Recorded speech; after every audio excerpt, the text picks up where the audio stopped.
அனைவருக்கும் வணக்கம். டிஎன்யூஎஸ்ஆர்பி சபர்மதியோட பிசி டெஸ்ட் சீரிஸ் 18th டெஸ்ட்டுக்கு உங்களை வரவேற்கிறோம். 14 ஃபேஸ் வைஸ் டெஸ்ட்டும் இது வந்து 4வது ஃபுல் டெஸ்ட் சொல்யூஷன்ஸ். 30 கொஸ்டின்ஸ் ஆக்சுவலா. ஒவ்வொரு கொஸ்டினுக்குமே நம்ம வந்து formula method, logic method, option மெத்தட்னு 3 மெத்தட்ஸ் இருக்கு. அந்த மெத்தட்ஸ்ல நம்ம சொல்யூஷன்ஸ் பார்க்க போறோம்.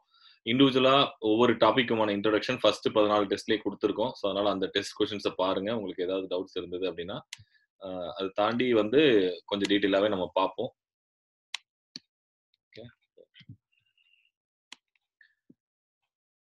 ஒரு எண்ணின் 5 மடங்கிலிருந்து 12 கழித்தால் 23 கிடைக்கும் எனில் அந்த எண் யாது அப்படின்னு கேட்டிருக்காங்க. ஒரு எண்ணின் 5 மடங்கிலிருந்து அப்போ 5n இல்லையா? 5 மடங்கிலிருந்து 23 கழித்தால் 5 மடங்கிலிருந்து 12 கழித்தால் நமக்கு என்ன கிடைக்குது? 23 கிடைக்குது அப்படின்னு சொல்லிட்டா. அப்ப 5n அப்படின்றது ஒரு எண்ணின் 5 மடங்கிலிருந்து 12 கழித்தால் 23 கிடைக்கும் எனில் அந்த எண் யாது அப்படின்னு கேட்டிருக்காங்க. 23 + 12 5n அப்படின்றது 35. அப்ப n அப்படின்றது 7. சரிங்களா? 7 அவ்வளவுதான். ஸோ புதுசா இந்த வீடியோ பாக்குறவங்க அந்த கொஸ்டின்ஸை நிறுத்தி ஒவ்வொரு தடவையும் கொஸ்டின்ஸ்க்குன்னு ஒரு ஸ்லைட் இருக்கு, ஆன்சருக்குன்னு ஒரு ஸ்லைட் இருக்கு. கொஸ்டின்ஸை நிறுத்தி நீங்க ட்ரை பண்ணுங்க. அப்படி இல்லைன்னா சொல்யூஷன் வீடியோ பாருங்க. அப்பதான் உங்களுக்கு இது அண்டர்ஸ்டாண்டிங்கா இருக்கும். இந்த டெஸ்ட் எழுதுறவங்க டைரக்டாவே இந்த வீடியோ பார்க்கலாம். சரிங்களா? ஓகே. இந்த மாதிரி சுருக்குக கொஸ்டின்ல என்ன பண்ணோம்னா ஃபர்ஸ்ட் இந்த சின்ன ரூட்டை கிளாஸ் பண்ணோம். ரூட் 36க்கு மதிப்பு என்ன? 6. அப்போ ரூட் 10 + 6ன்னு வரும். 10 + 6 என்னது? 16. 16க்கு ரூட் எடுத்தா என்ன வரும்? 4. அப்போ இங்க 4 வந்துரும். அப்போ ரூட் 45 + 4. ரூட் 45 + 4 என்னது? ரூட் 49. 49 ரூட் எடுத்தா 7. அப்போ இது மொத்தம் கேன்சல் ஆகி 7 வரும் இங்க. ரூட் 57 + 7 என்னாச்சு? ரூட் 64. 64 ரூட் எடுத்தா 8. அப்போ இது மொத்தம் கேன்சல் ஆகி 8 வரும். 73 + 8 அப்படின்னா என்னாச்சு? 81. 81 ரூட் எடுத்தா 9. அவ்வளவுதான். ஸோ சின்ன சின்ன ரூட்ல இருந்து கேன்சல் பண்ணிட்டே வந்தீங்கன்னா ரொம்ப ஈஸியா சால்வ் ஆகக்கூடிய ஒரு கொஸ்டின் தான் இது. 53வது கொஸ்டின். x/y 3/5 எனில் 5x² + 2y by 5x² - 2y. இது வந்து பாத்தீங்கன்னா பொதுவா இந்த கேள்வியில எல்லாருமே என்ன பண்ணிடுவீங்கன்னா x = 3னும் y = 5னும் சப்ஸ்டியூட் பண்ணிடுவீங்க. அந்த மாதிரி சப்ஸ்டியூட் பண்ணக்கூடாது. ஏன்னா இது வந்து ஒரு விகிதம் தான். ஸோ அதனால இது ஆக்சுவலா வந்து பாத்தீங்கன்னா நம்ம என்ன சப்ஸ்டியூட் பண்ணணும்? x = 3k, y = 5k. ஏதோ ஒன்று கேன்சல் ஆயிருக்கு. அந்த கேன்சல் ஆயிருக்கிற வேல்யூ தான் அதை இங்க சப்ஸ்டியூட் பண்ணும்போது 3k the whole square plus 2 into 3k by 5 into 3k the whole square minus 2 into 3k அப்படின்னு வரும். இப்போ இதுல இருந்து நம்ம k வெளியெடுக்க முடியாது. ஆக்சுவலா அங்கதான் பிரச்சனையே வரும். ஒரு k தான் வெளியெடுக்க முடியும். அதனால மீதி 5 into 9k அப்படியே நிற்கும். plus 6. அதே மாதிரி 5 into 9k minus 6 அப்படி நிற்கும். இந்த கேவை கேன்சல் பண்ண முடியாது. இந்த கே கேன்சல் ஆகிடும். ஆனால் உள்ள இருக்கிற கே கேன்சல் ஆகாது. அதனால கண்டுபிடிக்க இயலாது. ஸோ இதுதான் ரொம்ப முக்கியம். ஹோமோஜெனியஸ் ஈக்குவேஷன்ல நம்ம 3 ஃபைன் சப்ஸ்டியூட் பண்ணலாம். பட் ஆனால் இதுக்கு கண்டுபிடிக்க இயலாது அப்படின்றது தான் ஆன்சர். ஓகே. சுருக்குக பொறுத்த வரைக்கும் சின்ன பிராக்கெட் முதல்ல முடிக்கணும். அதுக்கப்புறம் அடுத்த பிராக்கெட் அப்படிதான் பண்ணணும். ஸோ ஸ்டெப் பை ஸ்டெப் பாருங்க. 12 - 8 + 12 - 14 - 10 + 6 சின்ன பிராக்கெட், அதுக்கு அடுத்த பிராக்கெட். ஸோ இதுல 12 - இந்த சின்ன பிராக்கெட்டை மட்டும் முடிக்கணும். 14 10 போச்சுன்னா 4 4 + 6 10. இந்த சின்ன பிராக்கெட்டுக்கு பதில் 10 அப்படின்றத கொண்டு வரணும். ஸோ இந்த கம்ப்ளீட்டா இந்த பிராக்கெட்டை க்ளோஸ் பண்ணி 10ன்றதை கொண்டு வரும். அதான் நம்ம பண்ண போறது. ஸோ பெரிய பிராக்கெட் அப்படியே இருக்கட்டும். 8 + அதுக்கப்புறம் அடுத்த பிராக்கெட்டும் அப்படியே இருக்கட்டும். 12 - இதனுடைய மதிப்பு என்ன? 10. ஸோ அதை கொண்டு வாங்க. அதுக்கப்புறம் இப்போ இந்த பிராக்கெட்டை க்ளோஸ் பண்ணணும். இந்த பிராக்கெட்டை க்ளோஸ் பண்ண என்ன வரும்? 2 வருமா? அதை க்ளோஸ் பண்ணுங்க. 12 - 8 + 2. அப்போ இதனுடைய பிராக்கெட் என்ன? 10. மதிப்பு என்ன? 2. அதான் answer. So step by step போட்டீங்கன்னா ரொம்ப ஈஸி. ஆக்சுவலா முடிஞ்சுதா? அடுத்து 55. P என்பது வகுத்தலாகவும், Q என்பது பெருக்கலாகவும், R என்பது கூட்டலாகவும், S என்பது கழித்தலாகவும் இருந்தால் அப்படின்னு கேட்டிருக்காங்க. இருக்கிறத அப்படியே எழுதுங்க. முதல்ல 210. P என்பது வகுத்தல், அதனால வகுத்தல் 21. Q என்பது பெருக்கல் 2. R என்பது கூட்டல் 24. S என்பது கழித்தல் 17. ஸோ பெருக்கலுக்கும் போர்ட் மாஸ் விதி பிரகாரம் பெருக்கலுக்கும் வகுத்தலுக்கும் இது அதிகம். So 210/21 into 2 + 24 - 17. அதை அப்படியே வச்சுக்கிட்டு இதை மட்டும் அடிச்சோம்னா 10, 12, 20. 20 + 24 - 17. ஓகே, 20 + 24 44. 44லேருந்து 17 கழிக்கணும். கழிச்சிங்கன்னா உங்களுக்கு 27 வரும். அவ்வளோதான், அதான் ஆன்சர். சரியா? ஸ்டெப் பை ஸ்டெப் பொறுமையாக போடுங்க, ஒன்றும் கிடையாது. ஒரு எண்ணின் 72% 120 எண்ணில் அதே எண்ணின் 48% எவ்வளவு அப்படின்னு கேட்டிருக்கான். சரிங்களா? ஸோ 72%, அந்த எண்ணோட 72% 120. இதை வச்சு எண் கண்டுபிடிச்சு அதுக்கப்புறம் அந்த எண்ணோட 48% கேட்டிருக்காங்க. இதுல எண் கண்டுபிடிச்சு போடணும் அப்படின்றது கிடையாது. அப்படியே குறுக்கு பெருக்கல் பெருக்கலாம். 48% into n into 120/72% into n. இதெல்லாம் அடிக்கலாம் அப்படின்னா என் அடிச்சிடலாம். ஸோ சதவீதம் அடிச்சிடலாம். 28யும் 72 அடிச்சிங்கன்னா 3 வரும். 3ஆல் அடிச்சிங்கன்னா 40 வரும். மொத்தமாக என்னாச்சுன்னா 80ன்னு வரும். அதான் ஆன்சர். அவ்வளோதான். சரியா? ஸோ நீங்கள் என் கண்டுபிடிச்சு போட்டிங்கன்னா கொஞ்சம் லென்த்தியாக போகும் கொஸ்டின். அவ்வளோதான். அதுக்கு பதில் நம்ம சிம்பிளாக போட ட்ரை பண்ணுறோம். தட்ஸ் ஆல், வேறு எதுவும் இல்லை. 32, 42, 52, 102 இது வரைக்கும் கூட்ட சொல்லியிருக்காங்க. ஸோ இது வந்து பார்த்தீங்கன்னா 32, 42, 52 ப்ளஸ் டாட் 102 கூட்டுத்தொடர் வரிசையில் இருக்கு. கூட்டுத்தொடர் வரிசையில் இருந்தால் ஃபார்முலா இருக்குது. ஃபார்முலா என்னன்னா சம் அப்படின்னா n/2 into a + l. n வந்து உறுப்புகளின் எண்ணிக்கை, a வந்து முதல் உறுப்பு, l வந்து கடைசி உறுப்பு. இப்போ n தெரியாது, a l தெரியும். அப்போ n கண்டுபிடிக்கிறது என்ன ஃபார்முலான்னு கேட்டா l - a/d + 1 அப்படின்னு ஒரு ஃபார்முலா இருக்குது. உறுப்புகளின் எண்ணிக்கை கூட்டுத்தொடர் வரிசையில் ஃபர்ஸ்ட் இதை கண்டுபிடிச்சிட்டு அதுக்கப்புறம் அதுக்கு போவோம். l என்னது 102 மைனஸ் முதல் உறுப்பு என்னது 32 பை வித்தியாசம் என்னது 10. வித்தியாசம்ன்றது இதுதான் 10 + 1. அப்போ என்னாச்சு 70/10 + 1. அப்போ என்னாச்சு 7 + 1 அதாவது 8. முதல்ல 8 உறுப்பு இருக்குன்னு தெரிஞ்சிச்சு. அந்த 8 உறுப்பு இங்கே பிரதிடுறோம். 8/2 முதல் உறுப்பு 32, கடைசி உறுப்பு 102. ஸோ 8/2 4, 134. நாங்கள் 16 1. ஓகேவா? நாங்கள் 16 1 3 2 3 4 12 13 1 136 32 42 52. ஓகே, மிஸ்டேக்காக தான் இருக்குது. இதுதான் நம்ம போட்டது ரைட்டு தான். ஸோ 8 உறுப்புகள் இருக்கிறதால இது ஆன்சர். Okay, thank you. 640க்கு 12.5% வட்டி விகிதத்தில் 2 ஆண்டுகளில் கிடைக்கும் கூட்டு வட்டி மற்றும் தனி வட்டிக்குமான வித்தியாசம் அப்படின்றது. ஸோ 640க்கு முதல்ல தனி வட்டி கூட்டு வட்டி. ஓகேவா? முதல் வருஷம் என்ன வட்டி வரும்? முதல்ல தனி வட்டி கண்டுபிடிங்க, அதுக்கப்புறம் இதுக்கு போகலாம் கூட்டு வட்டிக்கு. சரியா? ஸோ தனி வட்டி பொறுத்த வரைக்கும் 12.5% அப்படின்றது என்ன அப்படின்னா 100% அப்படின்றது 640 அப்படின்னா 12.5% எவ்வளோ அப்படின்னு பார்க்கணும். 12.5%ன்றது 8ல் ஒரு பாகம். ஸோ 8ஆல் வகுத்தீங்கன்னா 80 அப்படின்றது வரும். ஸோ இது இப்படி கண்டுபிடிக்கலாம். இல்லை நீங்கள் தனியாக ஃபார்முலா மாதிரி போட்டு கண்டுபிடிச்சாலும் சரிதான். நான் முதல்ல இந்த மெத்தடில் போட்டுறேன். 80 தான். ஸோ தனி வட்டியில் பொறுத்த வரைக்கும் 160 ரூபா வட்டி, அவ்வளோதான். கூட்டு வட்டி பொறுத்த வரைக்கும் இதே 80 தான் வரும். இந்த 640 இந்த 80 ரூபாய்க்கு நீங்கள் வட்டி தரணும்.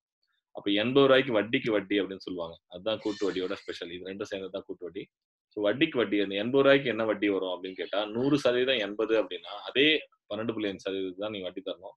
ஏற்கனவே வகுத்த மாதிரி 8ஆல் தான் வகுக்கணும். அப்போ 10 ரூபா வரும். ஸோ அப்போ அந்த 10 ரூபா தான் வித்தியாசம். அதே 160 + 10. ஸோ அப்போ எது வித்தியாசம்னா இந்த 10 ரூபா தான் வித்தியாசம். சரியா?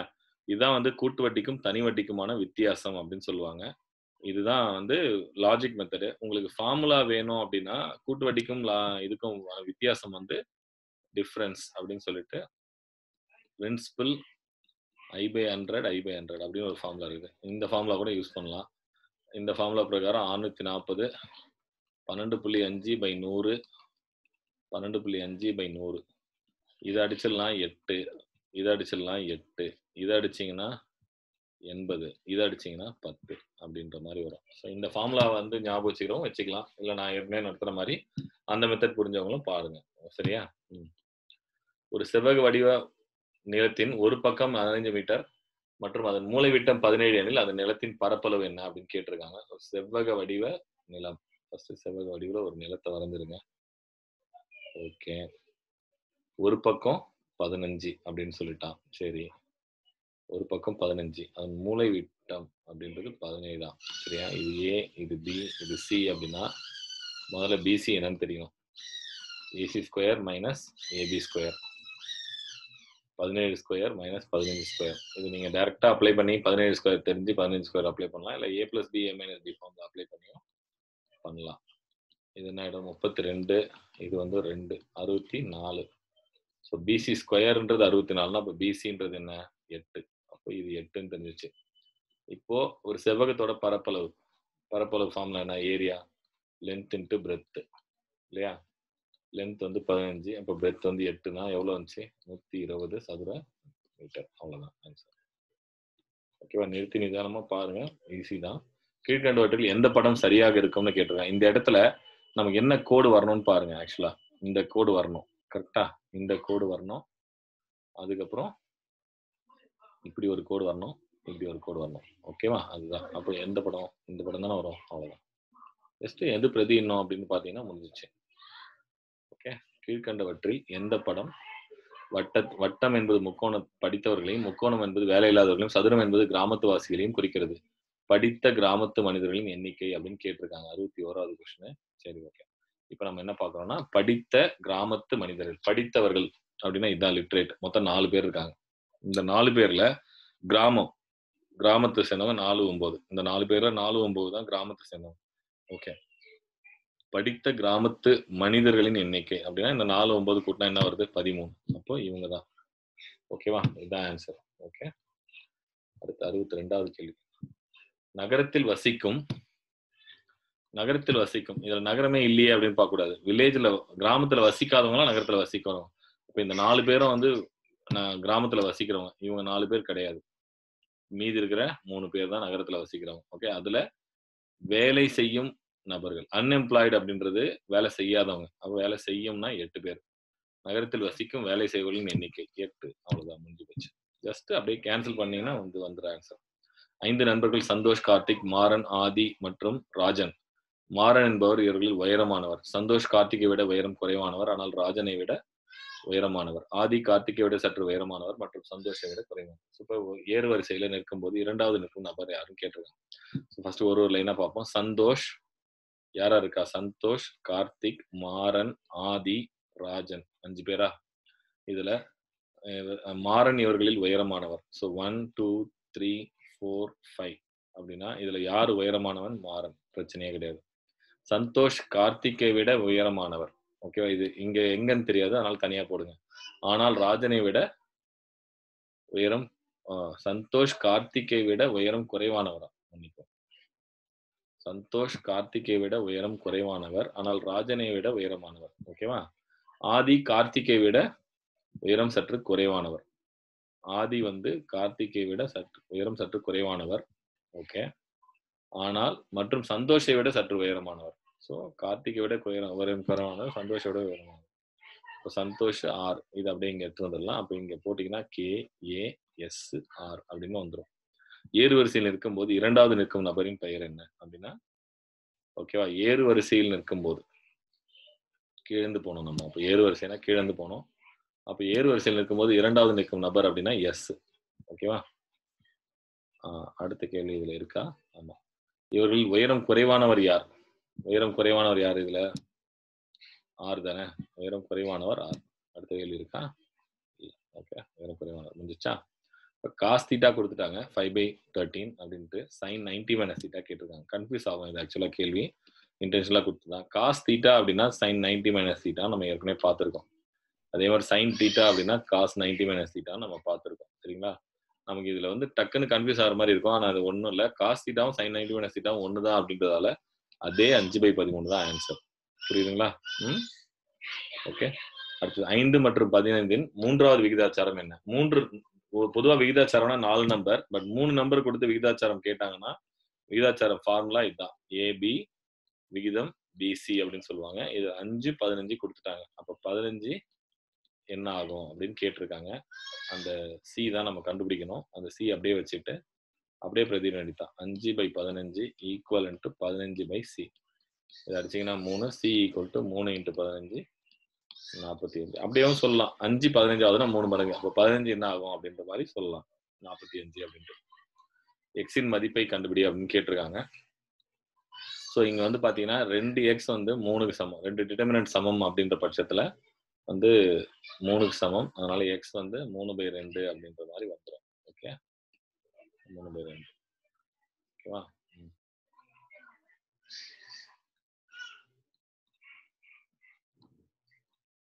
ஓகே, 68. ஒரு தரவின் திட்ட விலக்கம் மற்றும் மாறுபாட்டு கெழு ஆகியன முறையே 12 மற்றும் 156 எனில் அதன் சராசரியை காண்க அப்படின்னு கேட்டிருக்காங்க. ரொம்ப சிம்பிள். திட்ட விலக்கம் அப்படின்றது மாறுபாட்டு கெழு பை சராசரி, அதான் ஃபார்முலா. அதனால 156/12, 12 வகுத்தீங்கன்னா ஒரு 12 12 12 36 13. அவ்வளவுதான். ஓகேங்களா? ஒரு புள்ளி விவரத்தின் விலக்க வர்க்க சராசரி 12.25, அது திட்ட விலக்கம் யாது அப்படின்னு கேட்டிருக்காங்க. விலக்க வர்க்க சராசரி அப்படின்றது சிக்மா ஸ்கொயர் 12.25. சிக்மா கேட்டிருக்காங்க, இதுக்கு ரூட் எடுக்கணும், அவ்வளவுதான். இதுக்கு ரூட் எடுத்தீங்கன்னா 3.5 வரும். 35 ஸ்கொயர் தான் 12.25, அதனால ரூட் எடுத்தீங்கன்னா முடிஞ்சது. இந்த கூட்டுத்தொகை 17வது உறுப்பை கண்டுபிடி அப்படின்னு கேட்டிருக்காங்க. 17வது உறுப்பு tn அப்படின்னா ஃபார்முலா வந்து a plus n minus 1 into d. இதுதான் ஃபார்முலா. a அப்படின்றது 4, d அப்படின்றது வித்தியாசம் 5, n வந்து 17. அவ்வளவுதான். அப்படியே பிரதிடுங்க. t17 ஈக்குவல் டு a என்ன 4 பிளஸ் 17 மைனஸ் 1 இன்ட்டு d வந்து 5. 4 பிளஸ் 16 இன்ட்டு 5 84. அவ்வளவுதான். சரியா? அடுத்தது ஏவும் பியும் ஒரு வேலையை 12 நாட்களில் முடிக்கும். ஏ மட்டும் அந்த வேலையை 20 நாட்களில் முடித்தால் டி மட்டும் அந்த வேலையை எத்தனை நாளில் முடிப்பார் அப்படின்னு கேட்டிருக்காங்க. ஏவும் பியும் சேர்ந்து எத்தனை நாள் முடிக்கிறாங்க? 12 நாள்ல முடிக்கிறாங்க. ஏ மட்டும் அதை எத்தனை நாள் முடிக்கிறான்? 20 நாள்ல முடிக்கிறான். பி மட்டும் எத்தனை நாள்ல முடிப்பான்னு கேட்டிருக்காங்க. ஏபியோட ஒரு நாள் வேலை, ஏபியோட ஒரு நாள் வேலை அப்படின்றது 1/12. ஏவோட ஒரு நாள் வேலை அப்படின்றது 1/20. அப்போ அந்த 1/12ல இருந்து 1/20 கழிக்கணும். அப்போ இது கழிக்கும் போது 60, 5 மைனஸ் 3, 2/60 அப்படின்னா 1/30. அப்போ 30 நாள்ல பி மட்டும் வேலையை எத்தனை நாள்ல முடிப்பான்னா 30 நாள்ல முடிப்பான் அப்படின்றது. சரிங்களா? இதுக்கு ஒரு லாஜிக் மெத்தட் இருக்கு. இப்போ ஏவும் பியும் சேர்ந்து 12 நாள், ஏ மட்டும் 20 நாள். சரியா? இது ரெண்டுத்துக்குமான எல்சிஎம் எடுத்துக்கணும். ஒரு வேலை அப்படின்றதுக்கு பதில் 60 வேலை அப்படின்னு எடுத்துக்கலாம். 60 வேலை எடுத்துக்கிட்டா ஏவும் பியும் 12 நாள்ல 60 வேலையை முடிக்கிறாங்க அப்படின்னா ஒரு நாள்ல எவ்வளவு வேலை முடிப்பாங்க? 5 வேலையை முடிப்பாங்க. ஏ மட்டும் 20 நாள்ல 60 வேலையை முடிக்கிறான்னா ஒரு நாள்ல எவ்வளவு வேலையை முடிப்பான்? 3 வேலையை முடிப்பான். ஏவும் பியும் ஒரு நாள்ல 5 வேலை, ஏ மட்டும் ஒரு வேலையை ஒரு நாள்ல 3 நாள்னா பி மட்டும் ஒரு நாள்ல எவ்வளவு வேலை முடிப்பான்? 2 வேலையை முடிப்பான். அப்ப மொத்தம் 60 வேலையை அவன் எத்தனை நாள்ல முடிப்பான் அப்படின்னு கேட்டா 30 நாள்ல முடிப்பான் அப்படின்னு சொல்லலாம். ஸோ அது ஒரு லாஜிக் மெத்தட் இருக்கு. ஸோ அந்த எல்சிஎம் மெத்தட்லையும் அப்ளை பண்ணி கண்டுபிடிக்கலாம். இன்று திங்கட்கிழமை 61 நாள் கழித்து என்ன கிழமை அப்படின்னு கேட்டிருக்காங்க. ஓகேங்களா? இன்று திங்கட்கிழமை அப்படின்னா திங்கட்கிழமை அப்படின்றது மண்டே, அதுக்கு வந்து 1 அப்படின்றது. சண்டே வந்து 0 அப்படின்னா மண்டே 1 அப்படின்னா சாட்டர்டே வந்து 6 அப்படின்ற மாதிரி ஒரு கான்செப்ட் இருக்கு. அதனால மண்டே 1, 1 பிளஸ் 61 62. 62 7ஆல வகுத்தீங்க அப்படின்னா 56 போச்சுன்னா மீதி 6. 6ன்றது சனிக்கிழமை. ஸோ அந்த கான்செப்ட்ல முடிஞ்சிடும். சரியா? கீழே உள்ள படத்தில் முக்கோணங்களின் எண்ணிக்கை கேட்டிருக்காங்க. ஸோ முக்கோணங்களின் எண்ணிக்கை அப்படின்னா சின்ன முக்கோணங்கள் மட்டும் பாருங்க. 1 2 3 4 5 6 இருக்கு. சரியா? 3 4 5 இருக்கு. சாரி, 5 இருக்கு. சின்ன முக்கோணங்கள் 5. பெரிய முக்கோணங்கள் பாருங்க. இந்த முனையில 1 இருக்குதா? இதை வச்சு ஒரு 3 பெருசா இருக்குல்ல, அது இது 1 3 4 5 பிளஸ் 5 பிளஸ் 5 மொத்தம் 10 இருக்குது. அவ்வளவுதான், 10 முக்கோணங்கள். சரியா? சோனி என்பவர் சோனாவின் சகோதரி, சோனு என்பவர் சோனாவின் தாய், சனா என்பவர் சோனுவின் தாய் அப்படின்னு கேட்டிருக்காங்க. சரி, சோனி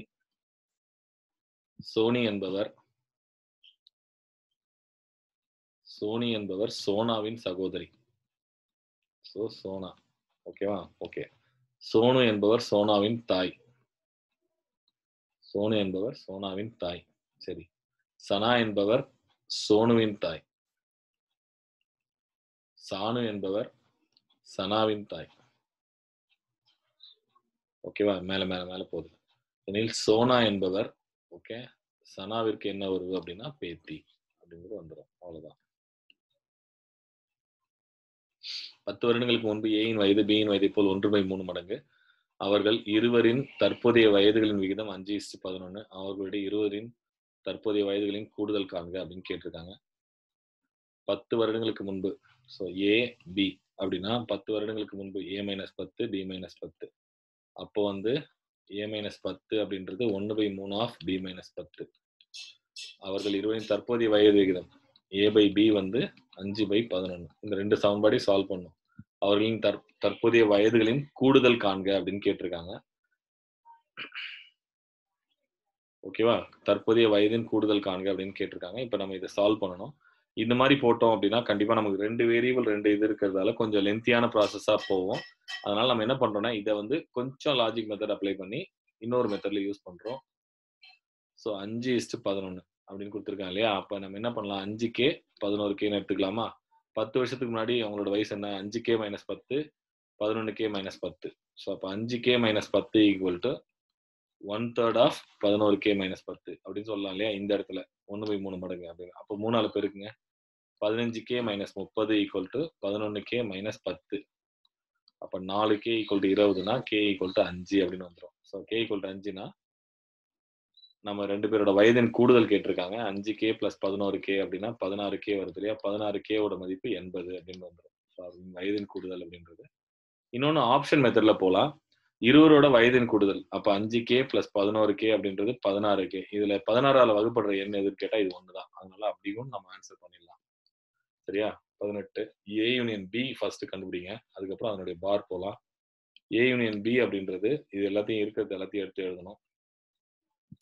ஸோ எடுத்து எழுதணும் அப்படின்னா 2, 3, 4, 6, 8, 9 இது இல்லாத எண்கள். 2, 3, 4 இல்லாத எண்கள்னா 2 இருக்கக்கூடாது, 3 இருக்கக்கூடாது, 4 இருக்கக்கூடாது, 6 இருக்கக்கூடாது, 8 இருக்கக்கூடாது, 9 இருக்கக்கூடாது. இல்லாத எண்கள் 1, 5, 7, 10, 11. அதனால ஆப்ஷன் ஏ. ஓகே. 4 ஆண்கள் மற்றும் 3 பெண்கள் கொண்ட குழுவிலிருந்து 3 நபர்கள் தேர்ந்தெடுக்கப்படுவார்கள். அவர்களில் 3 ஆண்கள் இருப்பதற்கான நிகழ்தகவு. So N of A by N of S இதுதான் ஃபார்முலா ப்ராபபிலிட்டி ஆஃப் A அப்படின்றது. ஸோ N of S அப்படின்றது பிரச்சனை இல்லை. 7 பேர்ல இருந்து 3 பேர் தேர்ந்தெடுக்கப்படுறோம். அதனால 7, 6, 5 by 1, 2, 3. ஸோ 6, 6 எடுத்துப்பட்டுரும். 7 × 5 அது மட்டும் அப்படியே வச்சுக்கலாம். N of A அப்படின்றது 4 ஆண்கள்ல இருந்து 3 ஆண்கள் தேர்ந்தெடுக்கப்படுறோம். இப்போ 4C3 அது 4C1 ஆயிடும். 4/1 4. இப்போ 4/35. அதான் வந்து 77வது கேள்வி. 2 ரயில்கள் ஒரே வேகத்தில் எதிரெதிர் திசையில் பயணிக்கிறது. இரண்டுமே 300 மீட்டர் நீளம் கொண்டதா? இரண்டுமே 300 மீட்டர் நீளம் அப்படின்னா கடக்க வேண்டிய தூரம் வந்து 2 ரயில்களோட நீளம் தான். அப்ப 300 + 300 600 மீட்டர். ஒன்றினை ஒன்று கடக்க அப்படின்னா டைம் வந்து 15 செகண்ட். அப்ப ஸ்பீட் வந்து டிஸ்டன்ஸ் பை டைம் 600/15 அப்படின்னா 40 மீட்டர் பர் செகண்ட். ஆனா எனக்கு வந்து கிலோமீட்டர் பர் ஹவர்ல தான் வேணும். அதனால 18/5 அப்படின்னு போட்டீங்கன்னா 8 18 8 எடுத்துக்கொள்கிறது. 18 × 8 அப்படின்னா ஒரு 80 ஒரு 64 144. ஒரு ரயிலோட வேகம் அப்படிங்கும்போது 72 கிலோமீட்டர். 2 ரயிலோட வேகம் தான் இது. S1 + S2 எதிரெதிர் திசையில் அப்படின்னா வேகங்கள் வந்து ஆட் ஆகும். அதனால வந்து 72 கிலோமீட்டர் பர் ஹவர். ஓகேவா? அடுத்தது ஒரு சரியான கடிகாரம் 8 மணியிலிருந்து 8:15 காட்டுகிறது. நிமிடமுள் எத்தனை கோணம் சுழன்றிருக்கும் அப்படின்னு கேட்டிருக்கான். 15 நிமிஷம் 8லிருந்து 8:15 வரைக்கும் போயிருக்கு இல்லையா? 8:15 வரைக்கும் போயிருக்கு. 15 நிமிஷத்துல நிமிடமுள் ஒரு நிமிஷத்துக்கு 60 நிமிஷத்துக்கு 360 டிகிரி சுத்துது அப்படின்னா 30 நிமிஷத்துக்கு எவ்வளவு போகும்? 180 டிகிரி போகும். 15 நிமிஷத்துக்கு எவ்வளவு போகும்னா 90 டிகிரி போகும். ஓகேவா? நிமிடம் உள்ளது. மணிமுள்ளா இருந்தா 7.5 டிகிரி. மணிமுள் வந்து பாத்தீங்கன்னா இது வந்து நிமிடம் மினிட் ஹேண்ட். அவங்க நிமிடமுள் தான் போட்டிருக்காங்கன்னு நினைக்கிறேன். 60 டிகிரிக்கு 30 டிகிரி தான் ஷிஃப்ட் ஆகும் அது. அதனால 15 நிமிஷத்துக்கு அது வந்து 7.5 டிகிரி ஷிஃப்ட் ஆகும். ஓகே. அதனால இது மணிமுள் அது ஆக்சுவலா. ஓகே. முருகன் என்பவர் 2/3 பங்கு வேலையை 10 நாட்களில் செய்து முடிக்கிறார். 2/3 வேலையை 10 நாள்ல செய்யறான் அப்படின்னா 2 வேலையை எத்தனை நாள்ல முடிப்பான்? 30 நாள்ல முடிப்பான். ஒரு வேலையை எத்தனை நாள்ல முடிப்பான்? 15 நாள்ல முடிப்பான். இப்போ 4/5 வேலையை எத்தனை நாள்ல முடிப்பான் அப்படின்னு கேட்டா 4/5 × 15 அப்படின்னா 12 நாள்ல முடிப்பான் அப்படின்றது வந்துடும். அவ்வளவுதான் ஆன்சர். சரியா?